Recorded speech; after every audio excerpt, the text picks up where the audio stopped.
पिता मान लो, भाई मान लो, मित्र मान लो, पुत्र मान लो, प्रीतम मान लो, कुछ तो मान लो।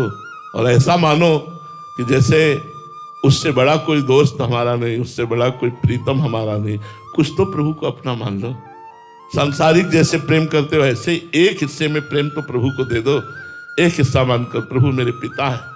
अपने बच्चों को सतमार्ग में लगाने के लिए ऐसा दुलार करते हैं, प्रलोभन करते हैं। हर माता पिता को ऐसा ही करना चाहिए कि आज हम तुमको आइसक्रीम पवाएंगे, तुम बैठ करके 1000 राधा नाम जप करो। देखो आज हम तुमको अमुक जगह ले चलेंगे घुमाने, आप 2000 राधा नाम जप करो, बैठ करके हमें दिखाओ काउंटर में जप के। अगर 2000 बार तुम राधा नाम जप करोगे तो तुम जो चाहोगे हम तुम्हें ला के दे दें। ऐसे प्रलोभनों के द्वारा यदि हम भगवत भक्ति की शिक्षा दे, वही धन्य है माता पिता। पुलिसकर्मी हैं जो भक्ति से जुड़े हुए हैं और बड़े ईमानदार, बड़े सच्चे, बड़े भगवत भक्त हैं और सेवा में भी रहते हैं। तो हम तो देखते हैं कि अंगुली में काउंटर पहने हुए हैं, नाम जप कर रहे हैं और गन लिए खड़े हैं।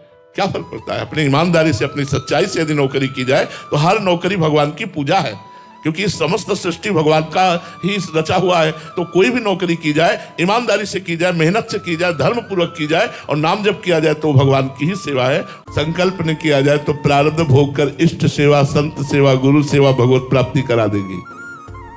इष्ट सेवा, संत सेवा, गुरु सेवा अगर संकल्प न किया जाए तो भगवत प्राप्ति करा देगी और प्रारब्ध भोगने की सामर्थ्य दे देगी।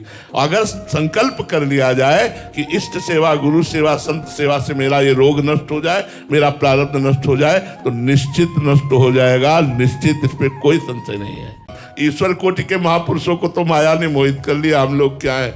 हम लोग तो भगवान की चरण छत्र छाया में नाम जप करके और फेलियर बन के निकल जा रहे हैं। अगर कोई कहे मैं पास, तो उसी समय चेक हो जाएगा कि तुम कैसे हो, तो फेल हो जाओगे। भगवान परीक्षा उनकी लेते हैं जो बड़े महाभागवत होते हैं। अपने लोग तो बच्चे हैं, अपने लोग तो शरणागत है, अपने लोग परीक्षा लायक है ही नहीं, फेलियर है। पहले ही हाथ उठा कर फेलियर है।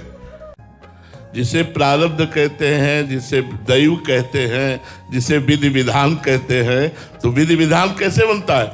पूर्व के कर्मों से ही तो हमारा भाग्य बनता है। अब हम नए कर्म कर रहे हैं, उनको क्रिमाण कहते हैं। जो पूर्व संचित कर्म है, उनसे जो कुछ निकाल करके शरीर की रचना है, उसे ही तो दैव कहते हैं, उसे ही तो प्रारब्ध कहते हैं। अलग कहाँ है? जैसे पानी को सहज में छोड़ो तो नीचे की तरफ ही जाएगा, ऐसे ही सहज में मन और 5 ज्ञानेंद्रियों की गति नीच विषयों की तरफ ही है। मनः कष्टान इंद्रियाणि प्रकृति स्थानि कर्षति।